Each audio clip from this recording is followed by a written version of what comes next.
आंध्र प्रदेश के अनंतपुर में विधानसभा के एक उम्मीदवार ने ईवीएम को तोड़ दिया है।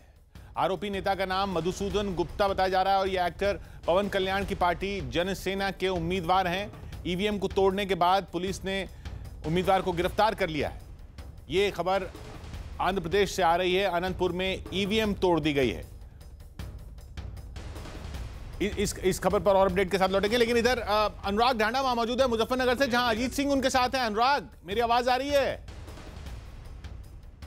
लाख से एक तरफा 3 लाख से जीत है। जी बिल्कुल किशोर चौधरी, अजीत सिंह से अभी हमने बात की और उनका साफ तौर पर यही कहना है कि महागठबंधन के सामने उनको लग रहा है कि कोई नहीं टिकेगा और जो आरोप लगाए हैं संजीव बालियान ने, उस पर उनका कहना है कि वो हताशा की निशानी है। हम ये पूरा का पूरा जो बातचीत है चौधरी अजीत सिंह से हमने 2 बार कोशिश की। पहली बार में उन्होंने बात नहीं की, इस पर कमेंट नहीं करना चाह रहे थे, बच रहे थे कैमरे से। हमने दोबारा जब बातचीत करने की कोशिश की तो उन्होंने इतना ज़रूर कहा है कि ये संजीव बालियान की हताशा है और अगर कोई ऐसी कमी है कि चेहरा नहीं देखा जा रहा है कहीं पर वोटर का, तो वो इलेक्शन कमीशन को देखना होगा और वो सिर्फ बूथ पर, अलग अलग बूथ पर जाकर ये देख रहे हैं कि वोटिंग मशीन ठीक से काम कर रही है या नहीं कर रही है। जी हम ब्रेक पर थे अनुराग, और अफसोस कि वो बातचीत थोड़ी मिस हुई है, लेकिन बातचीत हम जरूर दिखाएंगे दर्शकों को। आपने जो बातचीत की है और जो अजीत सिंह ने कहा है वो भी पूरा दिखाएंगे।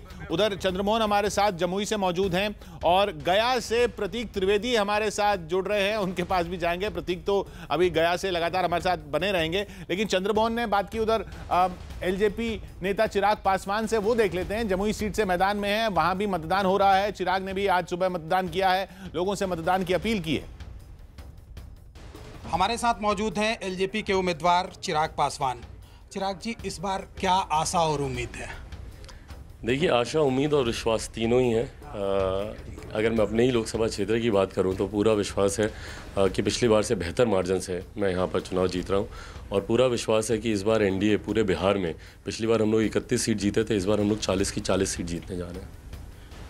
आप यहां से उम्मीदवार हैं, कई नए वोटर जो अभी हमसे मिले बाहर में, उनमें नया तरह का ट्रेंड दिख रहा है, वो सीधे देश की सुरक्षा की बात कर रहे हैं। क्या लगता है बालाकोट और एयर स्ट्राइक का फ़ायदा मिल रहा है? देखिए, उत्साहवर्धक तो है, डेफिनेटली इससे लोगों में एक उत्साह है।